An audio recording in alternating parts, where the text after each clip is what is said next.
আমার বন্ধুকে বিকাশে টাকা পাঠাতে গিয়ে কী যেন একটা মিস্টেক হয়ে টাকাটি একটি আননোন নাম্বারে চলে যায়। তবে টাকার সংখ্যাটা অনেক বেশি, আর যদি কম হতো তাহলে আমি মোটেও চেষ্টা করতাম না যে টাকাটা ফিরিয়ে আনার জন্য। যেহেতু দেখলাম যে টাকার সংখ্যাটা অনেক বেশি, 10,000 টাকা, তখন আমার মনের মধ্যে ভয় ঢুকে গেল, কি রে আননোন নাম্বারে টাকাটা চলে গেল, এই টাকাটা কি সে দিবে? তারপরে আমি সেই নাম্বারে কল করলাম।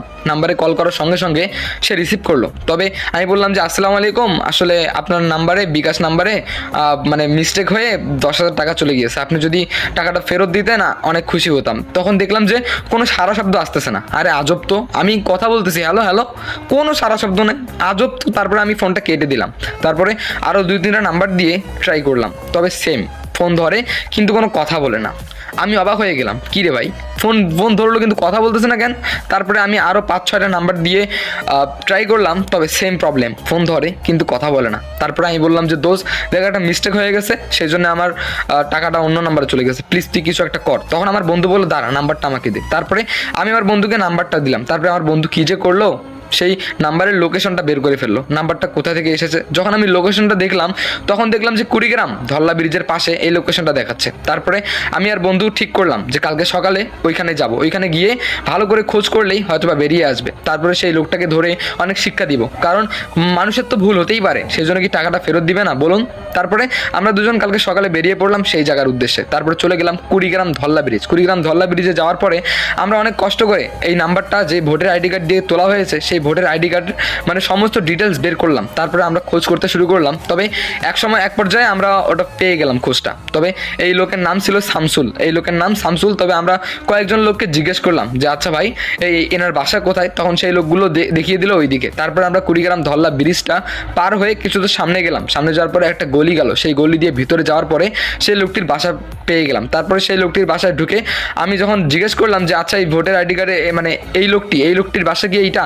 তখন একটা আন্টি বললো যে হ্যাঁ এইটাই। আমি বললাম তাহলে ইনি কোথায়? তখন আন্টি বললো উনি তো এখানে থাকে না, উনি তো কৃষক, উনি তো বাইরে কাজ করতে গেছে। তখন আন্টি বললো আচ্ছা বাবা কি হয়েছে? তখন আমি আন্টিকে সব কিছু খুলে বললাম যে এই নাম্বারে আসলে টাকা চলে গিয়েছে। তখন আন্টি বললো আসলে এই নাম্বারটা তো ওনার কাছে থাকে না। আমি বললাম তাহলে? তখন আন্টি বললো আসলে এই নাম্বারে আমার মেয়ে চালায় এই নাম্বারটা। আমি বললাম আপনার মেয়ে কোথায়? তখন আন্টি বললো আমার মেয়ে তো কলেজে গিয়েছে, একটু পরে চলে আসবে। আমি বললাম আন্টি আপনি যদি কিছু মনে না করেন, আমরা কি আপনার বাসায় একটু বসতে পারি? আপনার মেয়ে যদি চলে আসে তাহলে আপনার মেয়ের ফোনটা চেক করে আমাদের 10,000 টাকা ফেরত নিতাম, অনেক খুশি হতাম আর কি দিলে। তখন আন্টি বললো আরে বাবা সমস্যা নেই, বসে থাকো। তারপরে আমরা দুজন ওখানে বসলাম। আন্টি কিছুক্ষণ পরে নাস্তা নিয়ে আসলো, নাস্তা খেলাম। হঠাৎ করে গেট থেকে ঠুকঠুক আওয়াজ। তারপরে আন্টি গেল গেট খোলার জন্য। গেট খুলে আন্টি বললো যে তোর এতক্ষণ লাগে আসতে? তখন সেই মেয়েটি মিষ্টি গলায় বললো আরে মা রাস্তায় খুব জ্যাম ছিল। আমি মেয়েটার ভয়েস শুনেই ফিদা হয়ে গেছি। তারপরে দেখলাম মেয়েটা ভিতরে ঢুকলো, মেয়েটার মায়াবী চোখ, উফ সেই রকম। আমি মনে হয় এতটা ভালো লাগেনি জীবনে কোনো মেয়েকে দেখে, খুব ভালো লেগেছে। তারপরে যখন মেয়েটা আমার সামনে আসলো, সামনে এসে বললো কি হয়েছে, আমাকে কেন খুঁজতে এসেছেন এখানে? আমার মায়ের মুখে তো শুনলাম। আমি বললাম যে আসলে আপনার নাম্বারে। তখন আমার বন্ধু বললো আর তুই কী শুরু করছিস, ভালো করে বলতিস না কেন? আমি বললাম দাঁড়া না বলতে দে। তখন আমি বললাম যে আসলে একটা মিস্টেক হয়ে আপনার নাম্বারে 10,000 টাকা চলে এসেছে, মানে আপনি যদি কিছু মনে না করেন, মানে টাকাটা যদি ফেরত দিতেন তাহলে অনেক ভালো হতো।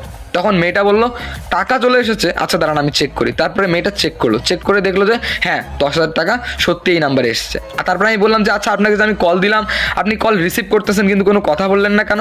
তখন মেয়েটা বললো আমি তখন ক্লাসে ছিলাম, আর ওইদিকে ভালো নেটওয়ার্কও নেই, জানেন তো এটা গ্রাম অঞ্চল, কুড়ি তো গ্রাম একটা, তাই না, কুড়িগ্রাম। সো আমি বললাম যে ও তাই, আচ্ছা ঠিক আছে, যদি 10,000 টাকা ফেরত দেন তাহলে অনেক ভালো হতো।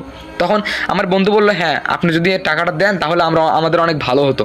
তখন মেয়েটা বললো টাকা দিতে পারি কিন্তু একটা শর্ত আছে। আমি বললাম শর্ত? তখন মেয়েটা বললো হ্যাঁ একটা শর্ত। আমি বললাম ঠিক আছে বলুন কি শর্ত?